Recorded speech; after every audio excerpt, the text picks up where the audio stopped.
Well, greetings and thanks for joining us today on another episode of Lightbulb Moments, episode number 133.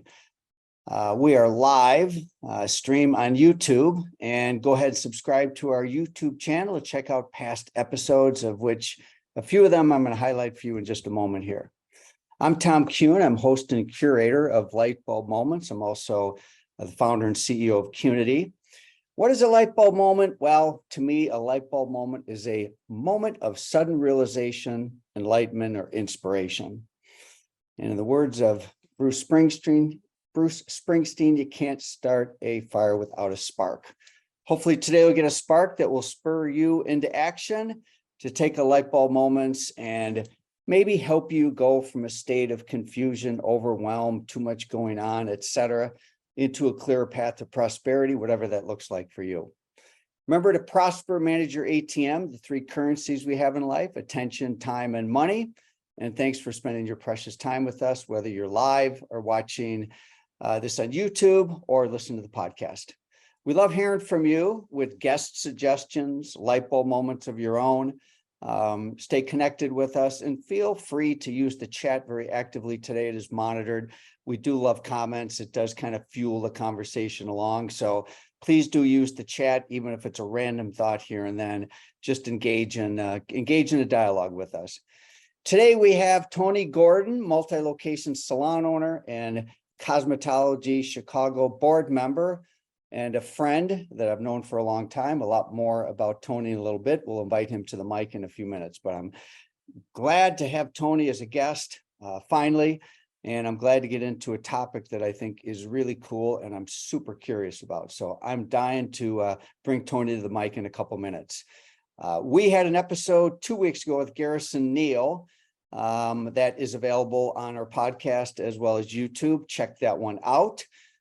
We had a session, I believe it was 3 or 4 weeks ago with Kelly Eilers. That felt a little bit like a masterclass in marketing. Really rich in content episode.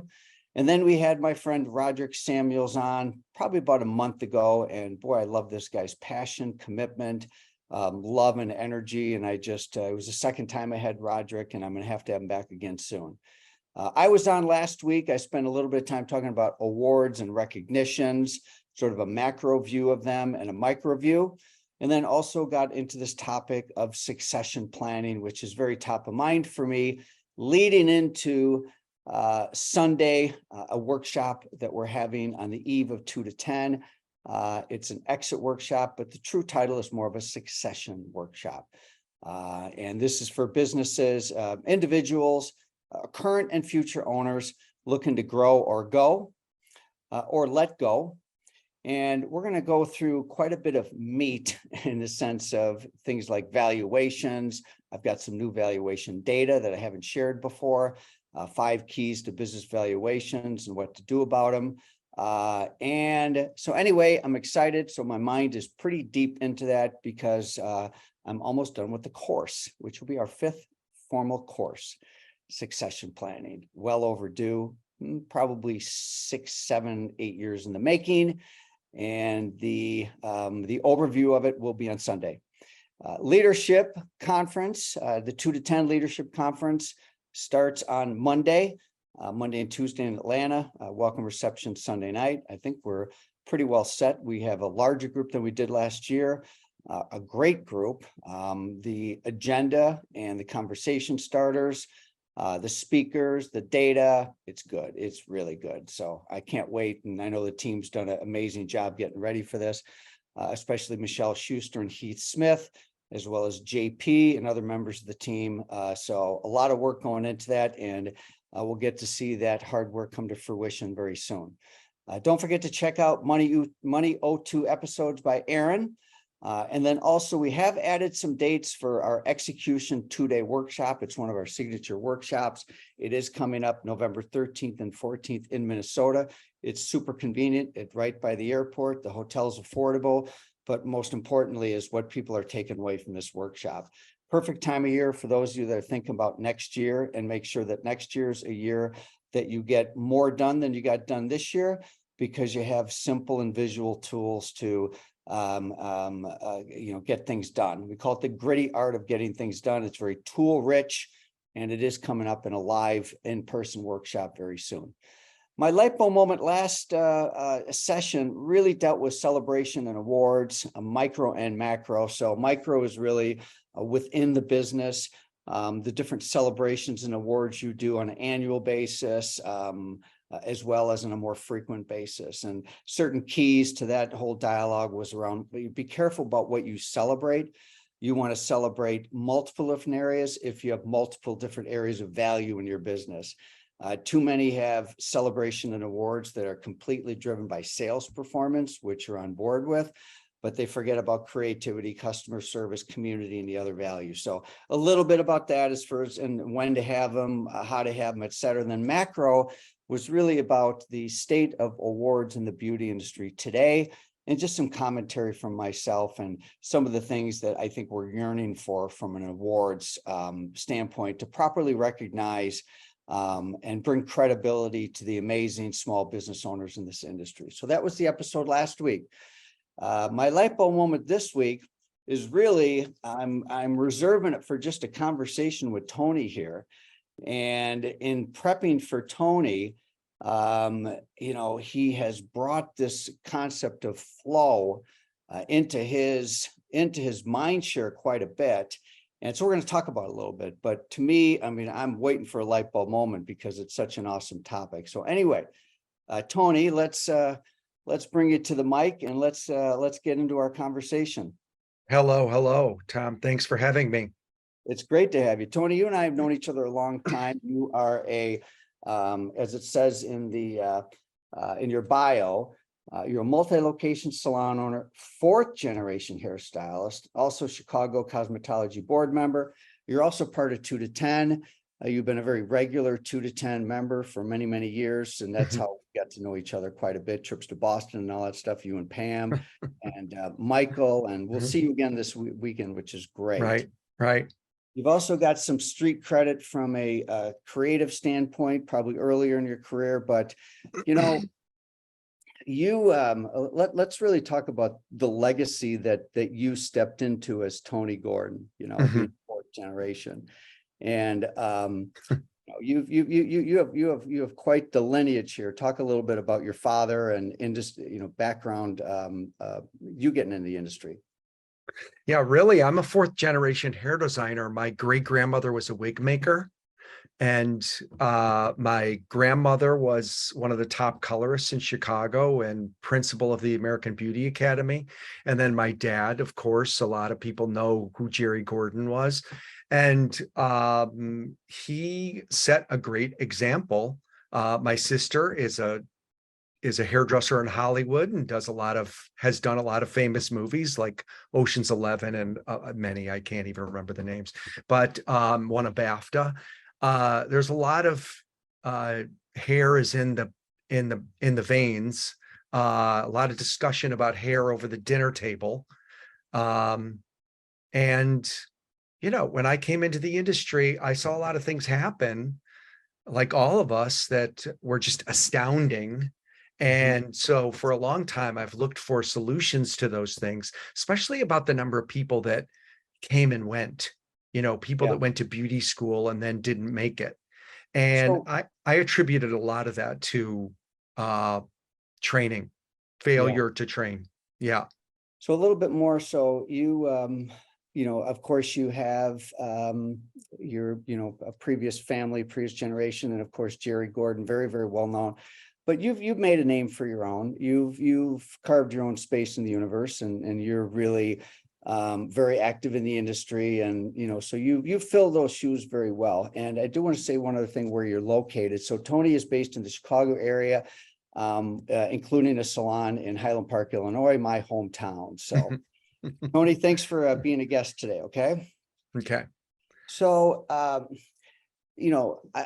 got wind from you maybe a year ago or something that you were started to talk quite a bit about the concept of flow, and I had some familiarity with it, and I've taken a master class by Stephen Kotler. I'm familiar with Mihai. I can't pronounce his last Mihai name. Csikszentmihalyi. He's I'm the going to let you get into all of that. godfather of flow. Yeah. So, so I'm really interested in this topic, and I want to explore that with you. And what really caught my attention is that how you really want to apply, how you see how this applies to training, managing people, peak performance, et cetera. So just let's take this in bite-sized chunks. First of all, just give us a general description of flow and the current and past thought leaders. So flow is really about being in the zone. And the thing about being in the zone is it's not just a psychological thing, it's a neurological thing, meaning that certain parts of the brain turn on, certain parts of the brain turn off. There's certain neurochemicals that occur, and there's ways that we can train people. There's ways that we can do things to enhance our own flow. And so there's there's a series of triggers for flow where you can induce it. There's also group flow, and group flow can also be, you can't force it, but you can induce it in your salons by the end of this. I hope we can get to those. Yeah, so flow is really a higher state of being. Can I just say this, that, I have pursued for many years, accelerated learning. I've self-help. I've walked on coals with like Tony Robbins and done many self-help things along the way, because I was always looking for a way to accelerate my own learning. And this is what I saw in the salon industry. A lot of people were just failing out, right? They just were failing out. And then when I saw flow, I'm like, this is it. This is actually the solution to a lot of the things that I had been thinking about for many, many years. Tell us a little bit about Mihai. Mihai Csikszentmihalyi was a Hungarian immigrant who survived World War II. He was the head of psychology at the University of Chicago. And he had been writing books about flow and how it enhances creativity, productivity, speed of learning from the time, like the 60s, until like last year. He died last year, actually. And so, yeah, and it really took off in the 90s. It got really big because there started to be tools by which you could verify that flow is actually occurring in the brain. So fMRIs and MRIs and PET scans and all those other kinds of devices they use, I'm not a scientist, were actually verifying that flow was verifying the things he was saying all along. Yeah, I first heard about him as it applied to creativity. So let's get to Stephen Kotler, who has really picked up on this work and really has become a new thought leader. So just spend 60 seconds, a little bit about Stephen Kotler. Yeah, I'm in deep with Stephen Kotler. He created a program which maybe some of you have seen. It's called 0 to Dangerous, where you can go from no flow to a whole lot of flow in his course. And there's also various other training courses that he has. It's become a huge company. He has, I don't know, 12 or 15 best-selling books. He's a prolific writer. I mean, he writes a lot about flow. One of the first one that really grabbed my attention was something called Stealing Fire, where he describes right from the outset about how groups come together, especially highly trained groups like Navy SEALs, and how well they work, how well they function together, and how they really become in sync and trained to each other. This happens in the salon. It happens in group salons, not in independents, not where some booth renters out there doing it, but groups.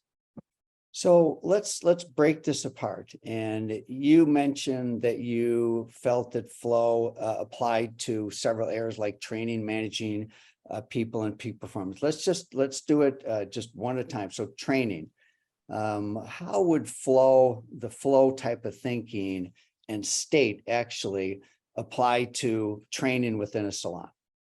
I think the most important element, like I said, there's really a 12 individual flow triggers, but maybe the first one that's the most important.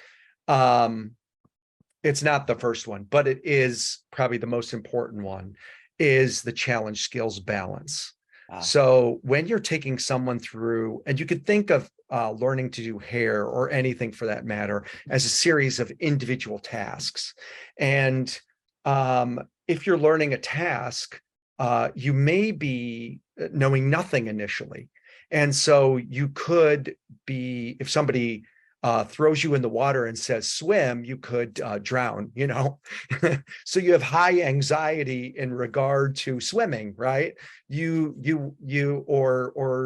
doing this haircut, doing this blow dry, you know, the fear level is quite high. So you take people through, like we do on mannequins, and show them diagrams and all those kinds of things, and then we set them off on a path.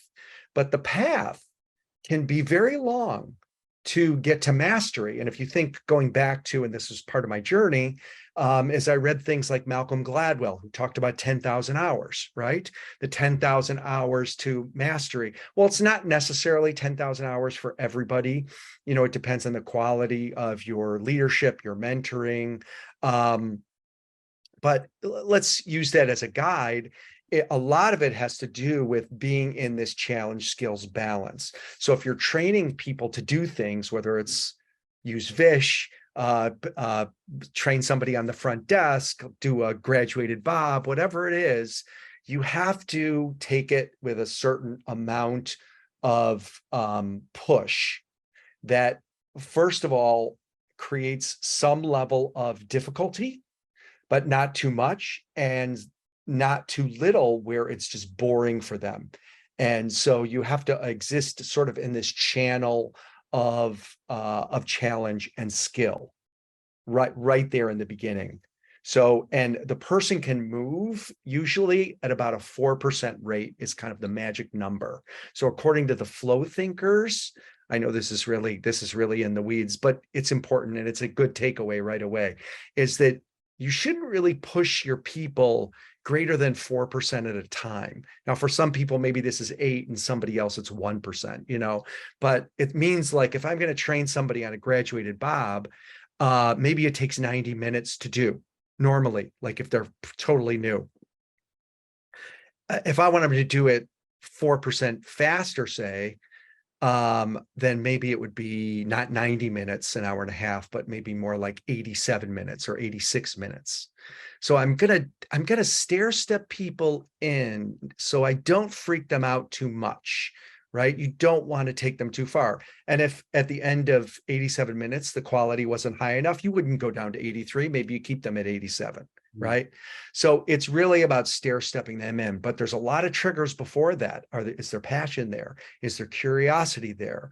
You know, are there all the other factors that are basically like the, you know, all the other triggers that flow talks about, you know, that are like, are the goals clearly set? Is there enough autonomy? You don't need a lot of autonomy as a flow trigger. You need enough autonomy to let them feel like they have some level of autonomy, even though they're in a training phase. So there's a lot of different elements to this. And the biggest one of all, I would say, is deep embodiment. And that's something that we have in the hairdressing business. We're kind of like, this is why flow is so big in sports and music, because we're integrating our full body, and there's an action and awareness that comes together.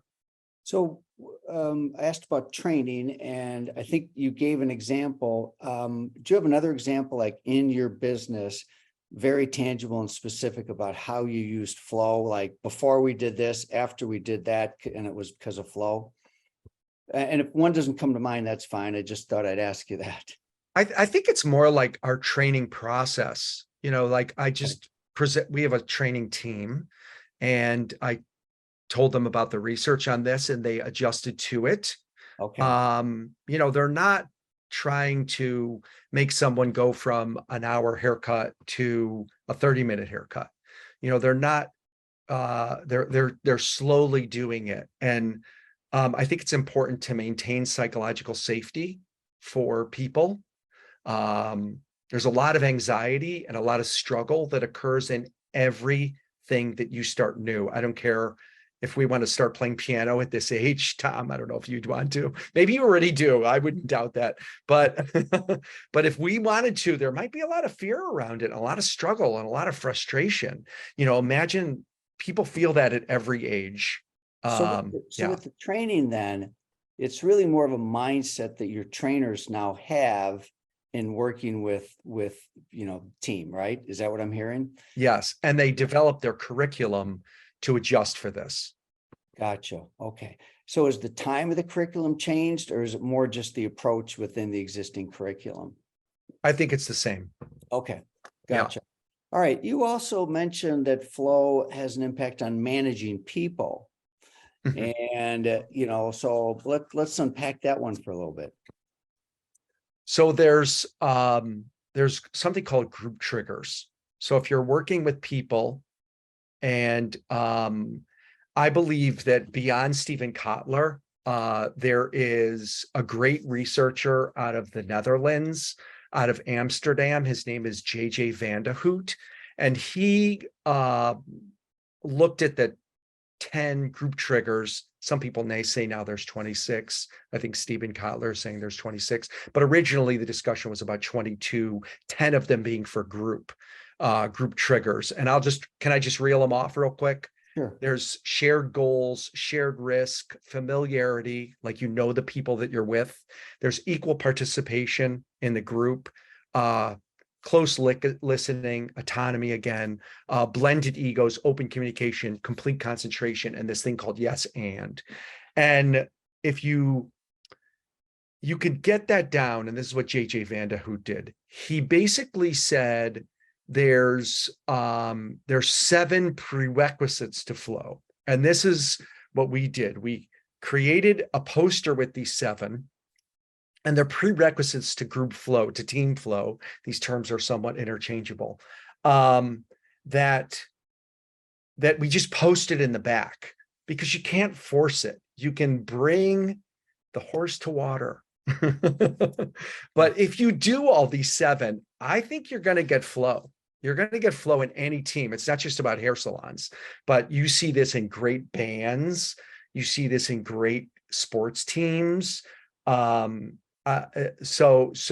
definitely it happens in salons where people work together and they kind of rely on each other. Like there's assistants and there's desk people, and everybody's like involved in this dance, if you will, on the floor. A lot of people do this naturally without knowing any of this, because this is the human condition. This is what we do. So you want to know the 7? Sure. Yeah. Okay. So the first one is a collective ambition. And so rather than a mission statement, this is like the group comes together and creates their own collective ambition. And sometimes this is real challenging, but if you do it, I've got a way to do it where it can be done quickly, because sometimes they go off the rails. But basically everybody agrees, this is why we're here, and this is what we're doing this month. Then there's a group goal. And that group goal is usually set by the leader. Could be anything, like a numerical. It's usually numerical. And then you align the individuals to the group goal. Like you go to each person and says, like, for instance, one of my managers this month says she wants to raise her pre-book. She's all about raising pre-book, and she's actually done it. Like she went to each person and said, what are you going to do to be part of this? And they're up like 20 points. It's amazing in their aligned personal goals. So there's collective ambition, there's group goals, there's an aligned personal goal. 4th is high task integration. And this is where this happens a lot in our industry, where people take a seminar, say on Sunday or Monday, and they come back Tuesday morning, and now they know something. They're a different person. And the rest of the staff is still treating them like they know nothing. And so we have to understand that this person now may know more. They may have a higher quality set of skills, but high skill integration and being able for everybody in the moment in a crazy, what's called a VUCA moment. VUCA is kind of a military term. We have VUCA in the salon. It's basically a high situation like volatility, uncertainty, complexity, and ambiguity. Like you have this, that's usually a military term, but we have it in the salon. There's a lot of crazy stuff that goes on. We all know this. So in the moment, you could say, so-and-so can do that shampoo, or this other person cannot. Okay. So if we all know what everybody else can do, then the day is integrated and it can work even in a highly volatile environment, I would say. Okay. Then there's number 5 is open communication. This is how your group really starts to learn very quickly. They can be called out very fast, as long as you have psychological safety, which is the next one. You need psychological safety in your group so that you don't lose people quickly. That's what I saw a lot of when I first started in this industry. I saw a lot of people say goodbye at the very early onset. We still have a lot of that that's happening across our industry because they didn't feel safe in the environment. They weren't there to really learn it yet. And then lastly is mutual commitment. You always have people coming and going, I think, in our industry. You know, somebody's moving across the country, but can you be here with us this particular time frame and be completely on board with us right now, even though you're planning on moving across the country next month. But since you're here now, can you be fully involved with who we are and what we're doing? So with those 7, sticking with managing people here, which of them maybe resonates the most with your team? I mean, where's maybe the biggest shift in your team? I mean, frame it in one of these. I think it's open communication. Okay. Yeah. We are, I just gave a soft skills class on helping people create feedback loops for juniors to create feedback loops for themselves. Feedback loops will accelerate someone's training. So if you have, think about when you have a personal trainer and you have such a close connection with them that they're actually saying that you trust them entirely. And whatever advice they're giving, you're taking that and you're adjusting your body and your movements and everything else like that. If you have that kind of relationship in the salon, like a mentor like that is giving you feedback regularly, and you can, where they feel safe to give it to you so that the newbie doesn't quit, and the person feels safe enough to ask so that they are not being insulted and they're not being they're not ready to leave over it, then what is happening is when you get that relationship going, you have an acceleration and the person's getting better and better and better is the idea. And it's happening in a very quick way. It's not going to be 10,000 hours before they get to mastery. It's going to be much, much shorter. So you think with a flow approach, part of it will be when we talked about training, what you're saying is it actually could accelerate training too? According to DARPA, so DARPA, the defense, it's the military, it's the think tank for the Defense Department. DARPA's come up with everything from like Siri to like the internet. They've invented most of our advances that have made us amazing at what we who we are and what we do. And by the way, just pause there for a second, because you were in the military, weren't you?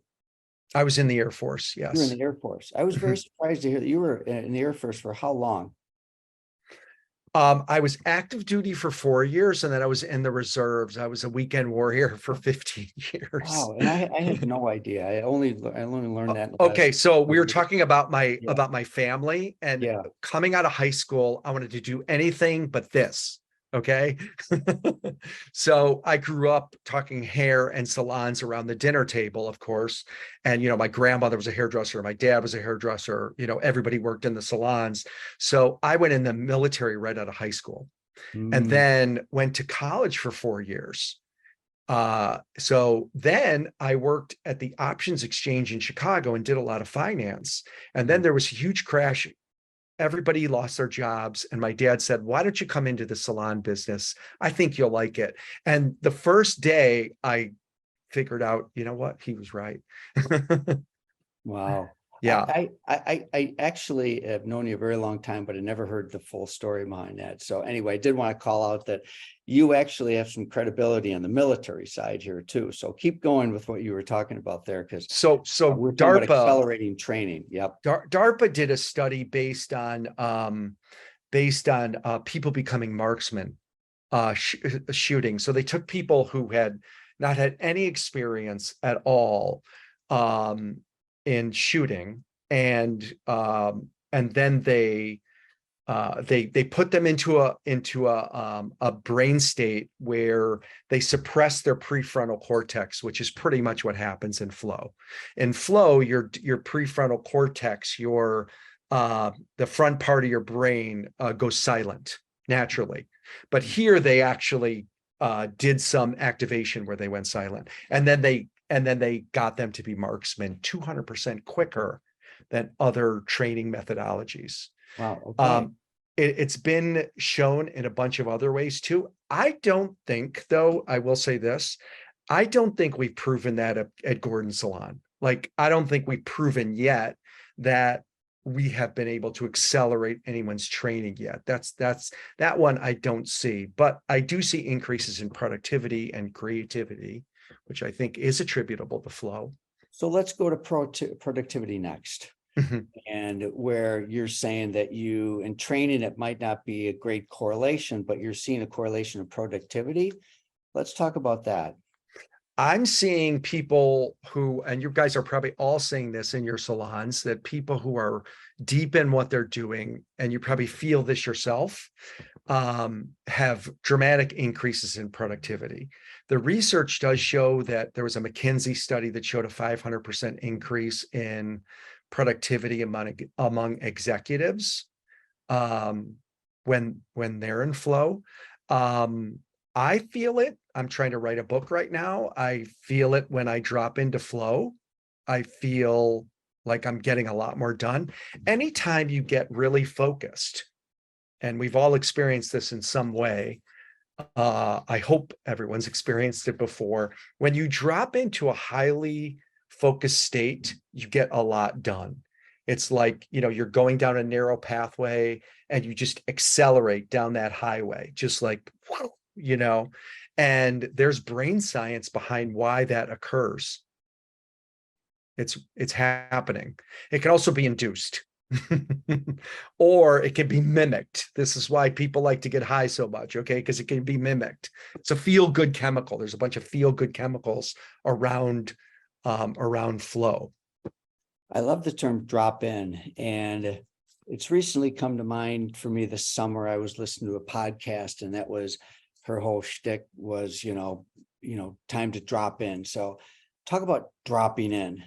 And because to me, that could be a very easy mantra and a trigger for someone to come into a flow state just on words. Right, that's true. I mean, initially, I think it's really good to have a couple things set up. Number one is that you're really passionate about whatever the topic is. Like, you really are into it, and you have enough curiosity still around it that you're really focused in on it. And so number two is, and this is big for me, is that you're going to have really clear goals.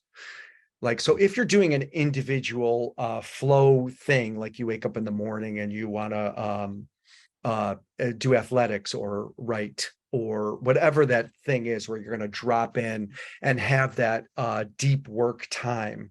Cal Newport wrote a book about deep work.